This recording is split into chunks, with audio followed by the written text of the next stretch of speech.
It's my great pleasure to introduce Michael D. Smith. If your name is Michael Smith, that D is very important. And this will allow you to Google him if you want to get a copy of the paper, which I assume is up on your website.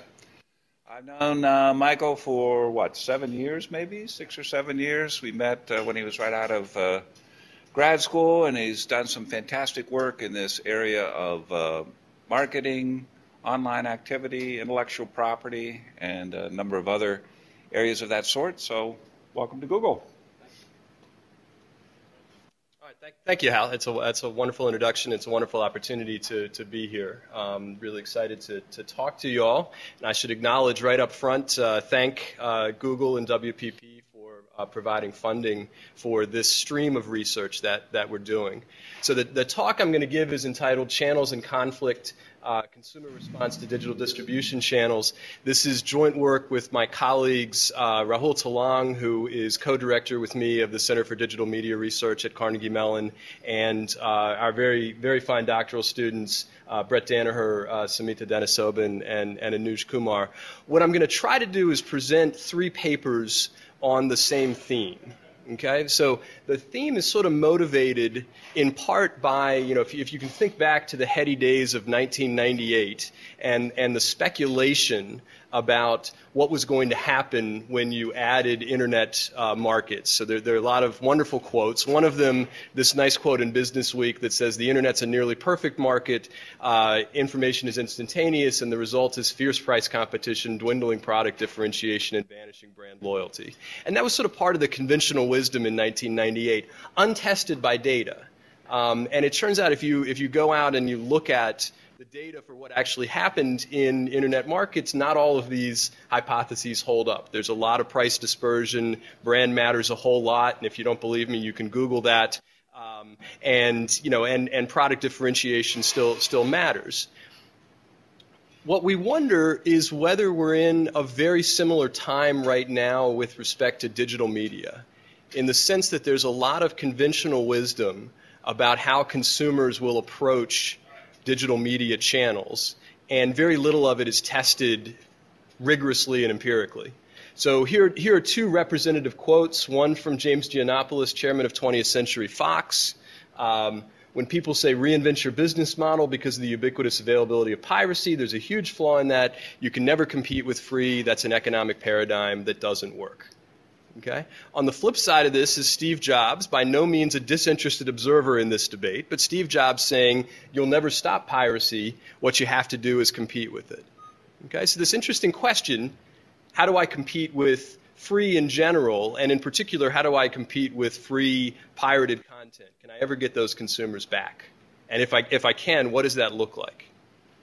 The second debate is in my mind almost as interesting, if not more interesting. The question about, if I add a digital distribution channel, what is that going to do to consumption in my existing physical channels? And here I think the conventional wisdom is in the industry that when I add a digital distribution channel, it's going to primarily cannibalize my existing physical channels. So a set of quotes, Jeff Zucker, CEO of NBC Universal, our challenge is to monetize these digital channels. We don't want to end up trading analog dollars for digital pennies. Okay? Another one from Netflix, also not a disinterested observer, but saying when studios distribute through Amazon Unbox, they're cannibalizing, they're within the DVD window and they're cannibalizing their own sales. And the last one, unfortunately, I haven't been able to get a good quote on this for soon-to-be obvious reasons, but apparently when Disney started selling their movies on iTunes, Walmart, which makes up something like 35 to 40% of their sales, was so annoyed by this that they sent back crates and crates of Disney DVDs in protest. Target did a very similar thing, took down Disney end caps and replaced them with their competitors. And my favorite piece of this is, if you believe the press reports, Walmart sent out emissaries to Hollywood threatening to retaliate if any other studios followed Disney into the iTunes store. Okay? I don't know if horse heads were involved, but nonetheless, it's a rather strong response. Possibly unicorn heads. So these are the research questions we're interested in. Can you compete with free? And what does that look like? And then what's the dominant impact of adding these digital distribution channels? Does it cannibalize your physical sales, or might it have an impact on piracy? And not to spoil the punchline for you, but what I'm hoping to convince you is that, number one, you can compete with free. Distributing content for free actually can stimulate sales of paid product for the same content. And number two is that the dominant impact of adding a paid digital distribution channel seems to be reducing the demand for piracy and having no effect on existing DVD sales. Okay, and I'll try to get through the talk and leave some time at the end where we can interact on these questions, and I hope we can have a healthy, fun discussion around these. Okay, this contributes to a couple different academic literatures. I won't spend a whole lot of time on these. The first one is there have been a set of very interesting papers looking at the impact of primarily music piracy on sales of CDs, primarily. And typically these papers, I'm going to oversimplify them, but typically these papers take Napster as an event and look at what the introduction of Napster did to sales of CDs. And these papers acknowledge the important question, which is, when they find that Napster resulted in a reduction in CD sales, is that because Napster was free, or is that because Napster was digital? That is that because I wanted to get the content for free, or is that because Napster was just so darn easy for me to use compared to going down to Best Buy or HMV or what have you and browsing through the racks of physical CDs? There have been a couple other studies on video. The one I want to highlight partially selfishly and partially topically is a paper Rahul and I wrote where we looked at what happens to DVD sales around the time a movie is broadcast on television. And what we found is that when a movie is broadcast on television, there's almost an immediate uptick in demand for DVDs on Amazon and in demand for piracy. But that the availability of content, we sort of use that as an exogenous shock and then say that the availability of content on piracy, whether the movie is available or not, doesn't seem to affect the uptick in DVD sales. Okay, which kind of had us scratching our heads, because we really do believe piracy hurts. But here we were seeing, something that sort of, challenged that view, where the presence of piracy on the digital channel wasn't affecting DVD sales. And so what we wanted to come back and do is try to gather data that would help us explore that question in a little bit more detail. So, and the way we're going to do this is with exogenous shocks in the market. So there's some classic challenges associated with measuring the impact of piracy. If I regress demand for piracy on demand for sales, you have an obvious endogeneity problem. How do I break that endogeneity? Okay. So let me talk about the data sets that we used for the first two studies. So for the first two studies, we went out and gathered data. The first place we gathered it was Amazon.com. And I had a very bright doctoral student who went in and realized that if you indexed the Amazon top 100 selling DVDs and added 200 in place of 100 in the URL, you could sort of scrape the whole site. What was fun is that 48 hours later, that ability went away. So somebody was watching. But fortunately, she had all the ASIN. So she has been scraping every DVD sold by Amazon on a daily basis, collecting the price, characteristics of the DVD, and importantly, the DVD sales rank. Okay, so we're going to use that sales rank as a signal of changes in absolute sales. So it turns out if you assume a Pareto relationship between the ordinal sales rank and the cardinal number of sales, that you can impute a change in sales rank as a percent change in sales. We have that for all DVDs at Amazon from November 2006, hopefully through yesterday, if things are going well. And these numbers seem so much more impressive when we present them to academic audiences. They're much less impressive when you present them here at Google. So you'll forgive me for my humble data count here. The flip side of this is, how do you measure piracy? So we scratched our heads for a long time about how do you get a reliable measure of a reliable signal of piracy demand, and we finally decided to go to the oracle of all piracy knowledge. I asked one of my undergrad classes how they steal movies, and they cheerfully answered back that, at least at that time, the primary tool they used was BitTorrent. So we found the most popular BitTorrent tracker site, MiniNova, at the time, indexed all of MiniNova's television content, movies, and video games. And we're going to use television content for this. So we have a daily scrape, and again, this sounds much more impressive in other contexts, but we have a daily scrape of every torrent posted to MiniNova, including the number of seeders, number of leechers, and cumulative number of downloads. So we're gonna use that. We're gonna use primarily the downloads as a signal of changes in demand for these pieces of content. We're gonna go through a fun exercise of trying to code the names of the torrents. Sadly, pirates aren't all that disciplined about adding good metadata to their torrent names. But we're gonna go through an exercise of trying to code these back to the right pieces of content, and we're going to use that. We've got data from November 2007 up through last November when MiniNova started filtering their content, and again, we've got what we believe to be a fair number of observations, at least for somebody working for pizza and on an old computer. Okay. So I told her, let's start gathering this, and let's just wait for fun things to happen in the market. All right, so the fun thing number one was NBC kindly, presumably to support the academic research endeavor, decided to pull all of their content from Amazon, or from Apple. So NBC got into a fight with Apple about a variety of things, some of them revenue, some of them pricing, and some of them content protection. But the upshot is that on December 1st of 2007, they removed all of their television content from Apple iTunes and restored it later in September of 2008. I'm going to focus on the December event. We can talk about what happened in September. Okay? So this gives us the nice sort of event that we want to have. We've got a set of consumers cheerfully buying iTunes content from NBC, and on December 1st they can't anymore. Where do they go? Okay. So we're going to extract, again, the piracy and DVD data, and we're going to use this as a sort of a difference in difference or control treatment group model. We're going to try to measure changes in NBC's piracy and changes in NBC's DVD sales with ABC, CBS, and Fox as the control group. Okay. All right.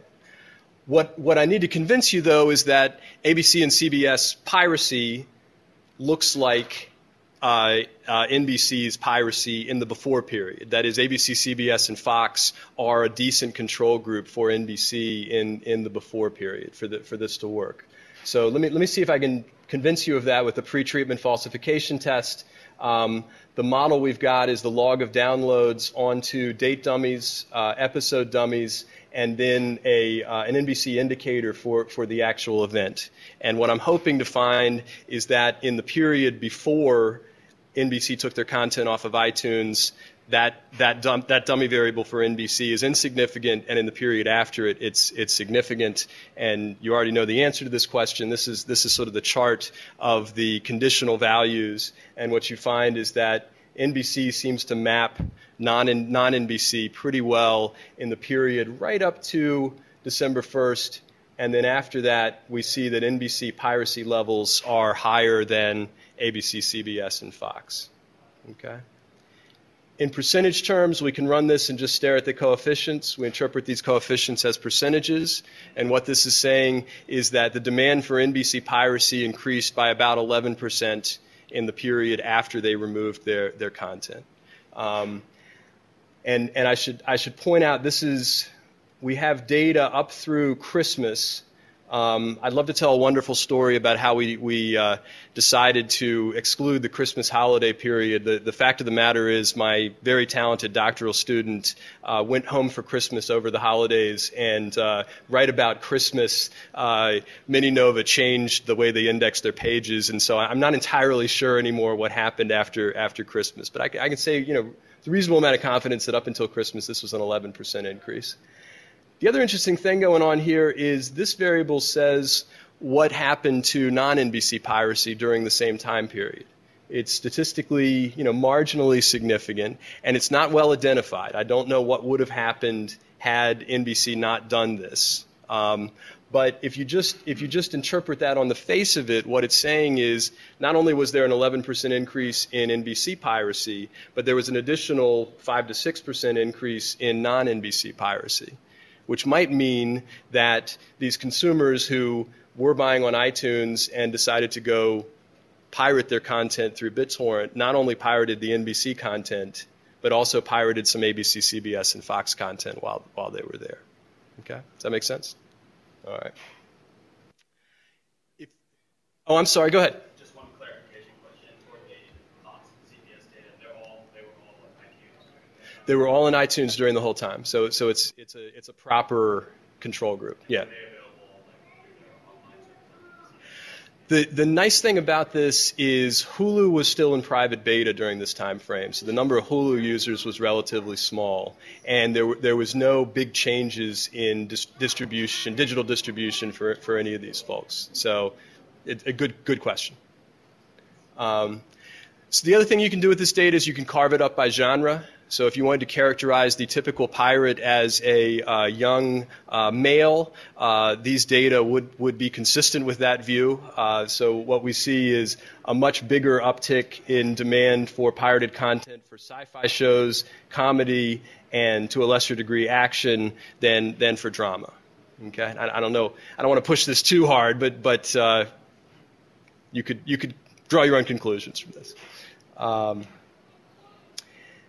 So then we can go and do exactly the same test on DVD sales at Amazon. So here the dependent variable is the natural log of Amazon's sales rank, and we're measuring sales of NBC DVD box sets for television versus ABC, CBS, and Fox DVD box sets for television.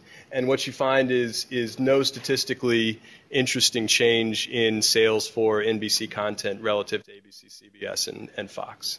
Okay? So you scratch your head for a little while about this. Second event is ABC and Hulu. Okay, so here we have NBC, CBS, and Fox are showing programs on Hulu. Disney announces that they're going to add their content to Hulu, and we can do basically the same thing just in reverse. All right. So May 1st of 2009, ABC announces they're going to add their content. July 6th, ABC starts streaming their TV shows to Hulu. We're going to use the same difference in difference model.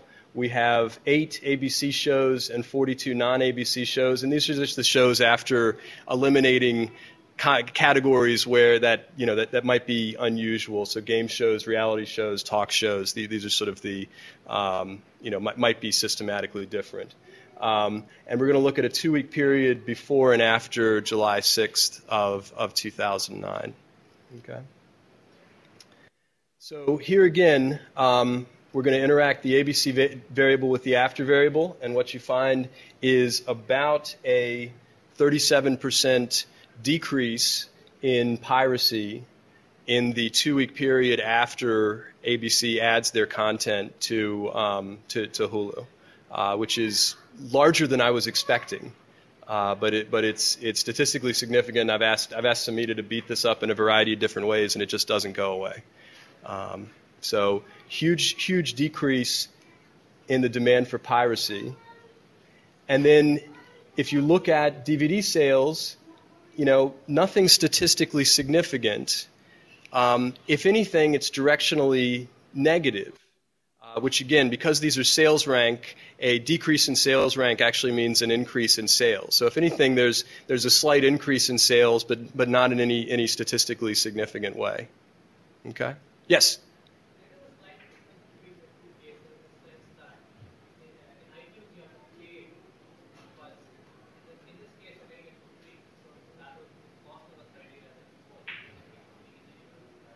Yeah, so this is so as I understand the question, what you're saying is we're looking at two different contexts. iTunes is one where I pay for the content and I get it, whereas Hulu is one where I get it for free or free with commercials. So they're different contexts. Yeah, and I buy that completely.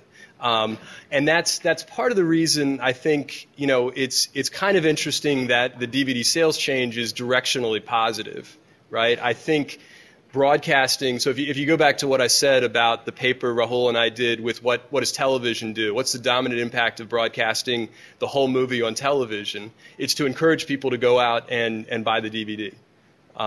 Here we've got a setting where you put it up on Hulu, I can get the whole piece of content, and it might be encouraging some people, although not a statistically significant number of them, but it might be encouraging some people to become interested in that content and possibly buy it on DVD. Yeah. Exactly the same series. Yeah. So typically the DVDs are released in season long. So it was exactly the same series and the same seasons that were being put up there. Good question. Any other questions on this? For that series, was it the most recent one, or were you looking at? We were looking at whatever they were putting up. That's a good point. I have to ask Samita. I would suspect what she did was a match set, because I know that's what we did in the NBC study, a match set of DVDs and whatever but they had to be available on both sides. Whatever DVD was available matched with a season that was also available. I think that's right. Yeah. Were you able to look at, on TV here, were you able to look at whether there was any impact on ratings of the actual broadcast? Haven't done that. Would love to do that. Right? There's a bunch of anecdotal evidence and speculation that, you know, shows like It's Always Sunny in Philadelphia gained a following through Hulu and then became popular on broadcast. It's a natural spillover. I just haven't found the data to identify it. It's a cool question. Any other questions on this? All right. So the summary here, ABC's availability in Hulu is correlated with a 37% decrease in piracy and no change in DVD sales. So we see a similar effect here to what we saw before. What I'd like to do is spend the last half hour focusing on the last paper. This last paper is the most recent, so this is very much work in progress. So I'm hoping we can crowdsource some other cool analyses we should be doing on this. And this is also the paper that Google and Hal and WPP are supporting. Okay, so we found a studio. Let's call them Studio X for a moment. And Studio X has the problem all studios do. When they license their movies to HBO, HBO asks for an exclusive broadcast license, which means that you can't also show it to other competing channels, but it also means that you've got to take it off your other digital distribution channels. So Studio X has to take it off video on demand, and they have to take it off of iTunes. So we have a very similar structure. We have, movie enters the theatrical window. About 28 weeks later, it goes into the DVD window, and it's typically released DVD, iTunes, and video on demand all at the same time. And then when it enters the HBO window, they have to take it off of video on demand and EST. It stays up on DVD primarily because there's just no way to get it out of the channel once it's in the physical channel. And it stays up on Piracy, obviously, pretty much through this whole period. Now, the first challenge we had was, how do you isolate the window effect from the broadcast effect? Again, this previous paper suggests when you broadcast a movie, DVD demand increases. The fun thing about this is that when the contract with HBO starts on the first of the month that the movie is broadcast on HBO, and the first broadcast of the month is almost always the first, second, or third Saturday of the month. And so we're going to use that variation between the first of the month and the first, second, or third Saturday in the month as a way to identify the window effect from the broadcast effect, if that makes sense. Okay?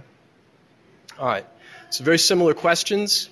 Where do these customers go? Except here we get to look at, hopefully, both former video on demand customers and former iTunes customers separately. So where do former video on demand customers go when they can't get on video on demand anymore? And where do former iTunes customers go when they can't get it on iTunes anymore? And also, what does the broadcast do as well? Another example of competing with free. Okay. All right. The data we got from Studio X was their DVD, VOD, and EST sales for 10 movies that entered the HBO blackout window from December 2009 through March of 10.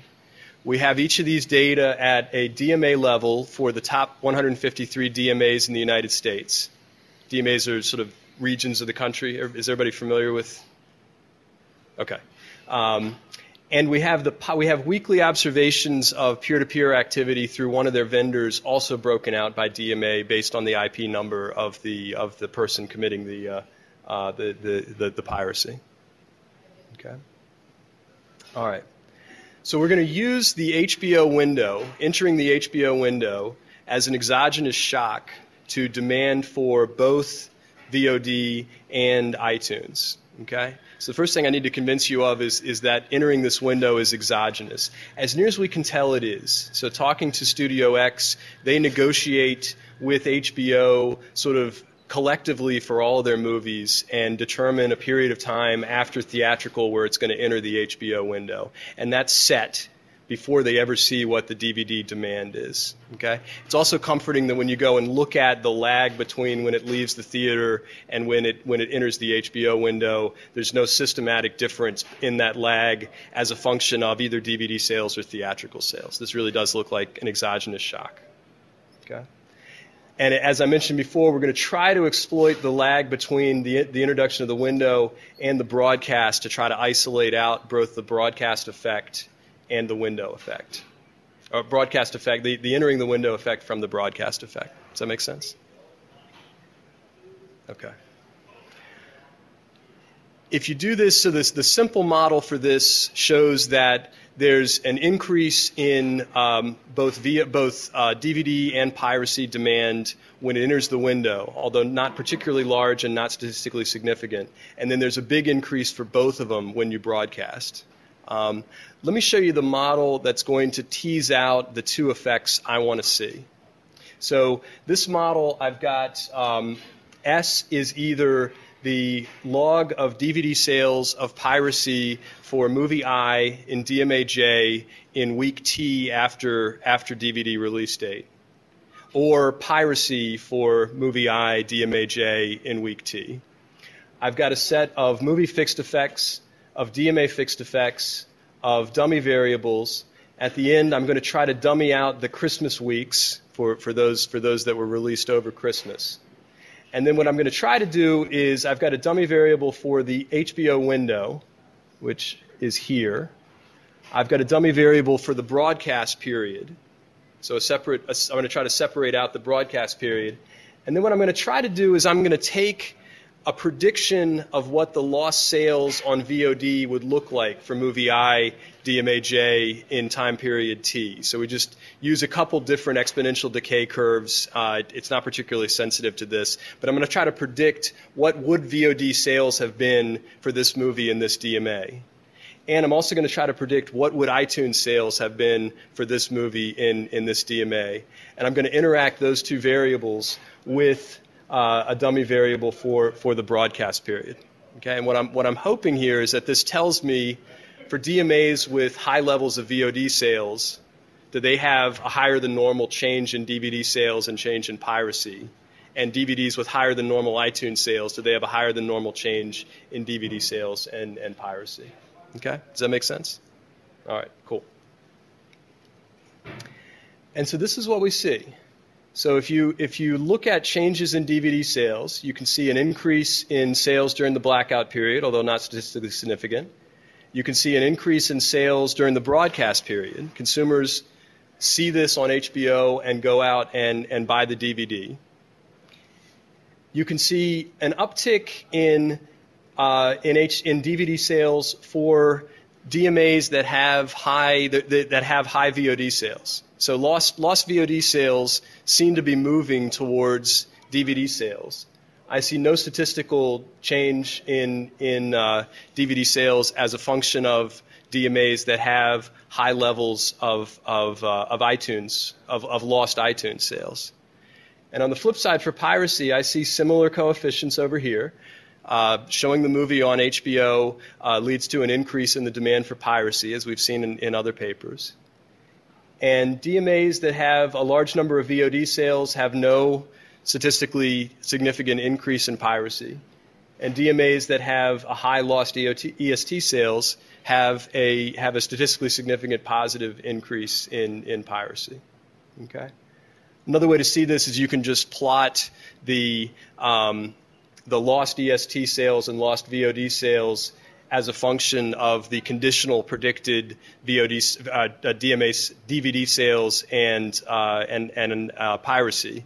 And again, what you find is a nice strong correlation here, not much correlation here, and not much correlation for DVD sales, but a nice strong correlation for the change for DMAs that have higher levels of lost EST sales with respect to increases in piracy. Does that make sense? All right, cool. Bob had asked me to finish in about 40 minutes, and I think we've actually done that.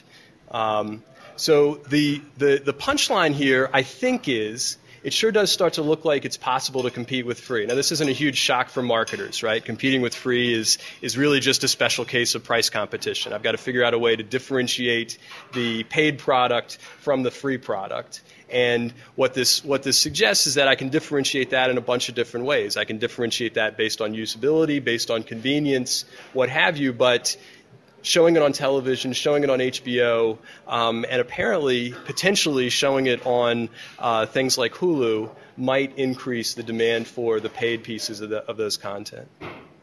The other one that I like is that consumers sure seem to be much more tied to their mode of consumption than they are to the legality of their consumption. So I think the conventional wisdom in the industry was you've got a set of pirates and you've got a set of legitimate purchasers. The pirates you're never going to be able to get back. And the legitimate purchasers are going to choose between your physical channels and your digital channels. If I add a digital channel, it's going to suck away people from the physical channel without sucking away many people from piracy. And we see in each of these three cases exactly the opposite. That adding a digital channel, at a reasonable price in a reasonably convenient format reduces the demand for piracy and doesn't have a big impact on the demand for the physical good.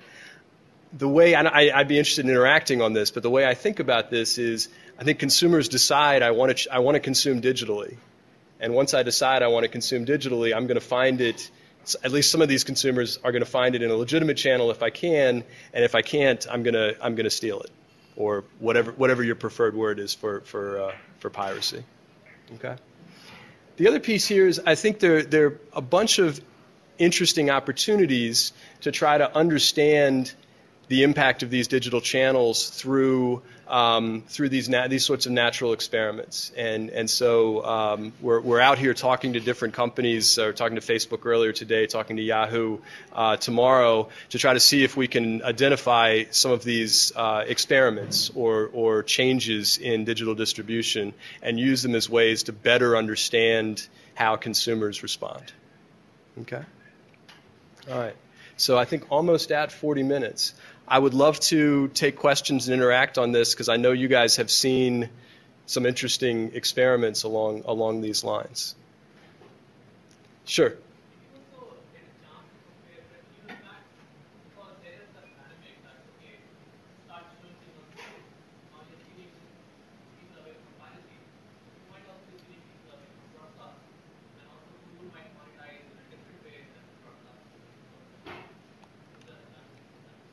Yeah, we talk. So I'm sorry. Yeah, the question was, have we looked at revenue impacts? Is as I one interesting question off of that is it true that the digital channel is lower margin than the physical channel? I don't know whether that's true or not, and I'm not sure the studios have a good idea of whether that's true or not. You could imagine a world where I cut out a whole bunch of production phases and I cut out a whole bunch of middlemen and I can go directly and get higher margins. I could also imagine a world where the competition from piracy leads to lower margins. I don't know. With Studio X, we were interested in a different question for them, yeah. Well, I think a couple points related to that is actually if you're moving to a digital method, and your point here, then actually, and then half of that is, let's say, doing piracy, half is digital content, moving from an analog to converting them to a lower market business because of that. That's the fear, right? The other point about this is it seems more just, because of today, just the way technology is, you either have to choose one or the other because either you have your computer hooked up or you don't, and that changes as we have more internet connected TVs that helps with converting. Yes, this is the challenge, and again, I think the conventional wisdom in the industry was if we ignore these digital distribution channels, we'll keep people longer in these higher margin physical channels. That is, adding a digital distribution channel will cause people who otherwise would have bought physical to go over to digital distribution. And we don't, while that's possible, we don't see that in the data. It sure looks like the people who want to consume digitally are already gone. And they're getting it in another way. So, managerially, you might worry about, am I leading consumers to a lower margin channel? I don't know whether it's lower margin or not. But I think practically it sure looks like the consumers are going to figure that out on their own and go there directly. So I'm not sure. How? So how rapid is the response time between seeing, having the movie broadcast and the uptick in DVD purchases? Good question. So Hal's question, I'll try to remember. If I forget to repeat the question, somebody raised their hand. But Hal's question is how rapid is the increase in DVD sales? I know this best for Studio X. They gave us weekly DVD sales, so I can't see it with a whole lot of granularity. I know it best for the previous study we did, where we were looking at it on an hour by hour basis. And in fact, if you sit with your browser open, if you're geeky enough to sit with your browser open, and I know Hal is, while a movie shows on television, you can almost see an uptick in sales rank almost immediately after the movie stops showing on the East Coast. It's a beautiful thing. So the interesting thing then would be we did design experiments where you release some things on DVD and something else a few days later, just say synchronize the releases so that you had a period of time some DMAs but not another. Yes. So then you can it's very rapid. You can do it just a couple days, staggered releases will give you a lot of information about it. Yeah, that's what we're hoping to find settings where we can do cool things like that. Because again, I think that's how the industry is going to move forward. Is understanding these subtle changes to how consumers respond to their digital distribution channels. Yeah, it's a very good idea. There's one question back here. For instance, I'm going to cite the impact of prices in terms of availability to digital space like iTunes and what price of music is available on the piracy. Because I presume if we were pricing your music at like $3, people would still go and use the piracy channel. We're looking at that question is probably the best way to put it. We think we've got a cool experiment. So the question is, have you looked at the impact of prices? That is, how sensitive are people? Is $3? Is an iTunes episode at $3? Is there a significant amount of elasticity versus an iTunes episode sold at $2? The anecdotal evidence I've read suggests that the change in iTunes music pricing from 99 cents to $1.19 actually showed a fair amount of elasticity. And we're hoping to look at that question. The other related question is actually dealt with in the first paper I presented, the NBC paper. So what we tried to do, again, as an economist, if I see somebody buying something on iTunes that they could get for free, my perverse response to that is there must be some non-monetary cost associated with free, or else this person wouldn't have bought it. They would have gotten it for free. So the question is that non-monetary cost a marginal cost? Is it that each download I make just has less usability or less convenience, and that's why I choose to get it on iTunes? Or is there a fixed cost? Right? Is it that I don't know how to use BitTorrent, and there's this big fixed cost associated with that, and that's what's keeping me away. And in the NBC paper, all the results we got sure pointed towards a fixed cost component. That people were avoiding BitTorrent because they didn't know how to use it. Once they couldn't get it on iTunes anymore, they invested that fixed cost, and then they were harder to get back.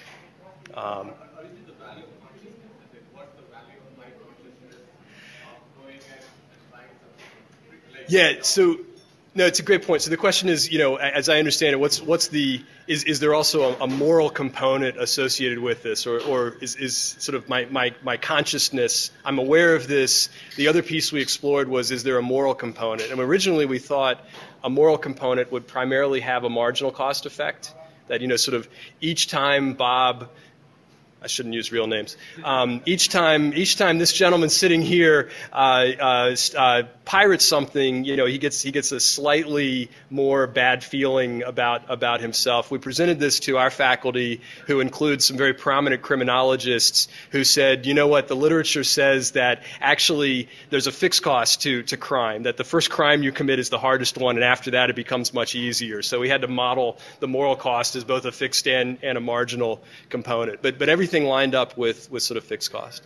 So maybe it's when you sell your soul to piracy, it becomes much easier to pirate over that. And I see some people nodding. Well, I know it's a line. You might as well hang for a cow as hang for a sheep. Okay, that'd be a good title for a paper, actually. Sure. Have you looked at any impact of different DRM schemes? Because you mentioned being able to compete on quality or whatever, but in some ways the pirate is actually superior. Right.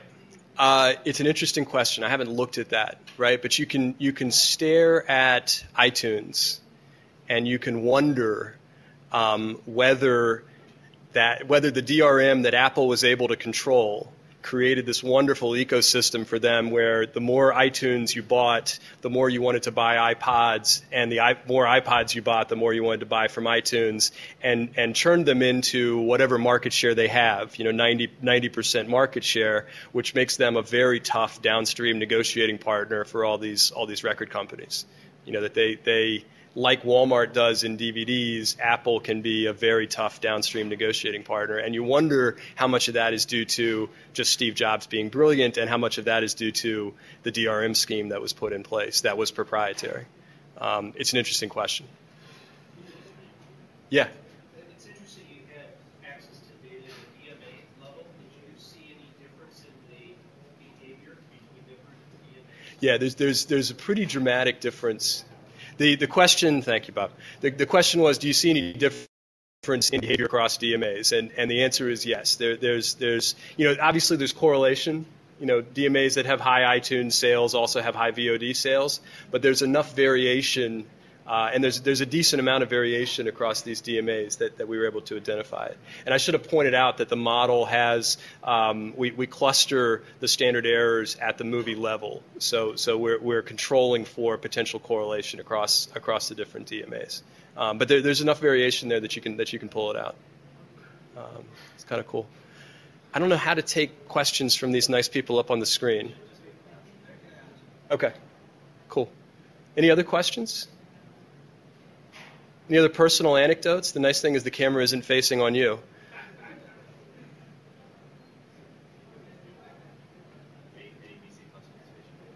Do we have any questions from our audience in the cloud? Can you guys still hear me in the cloud? Okay, they're putting thumbs up. Okay, no questions then. All right. Well, thank you very much. I think we ended a little bit early. Appreciate it.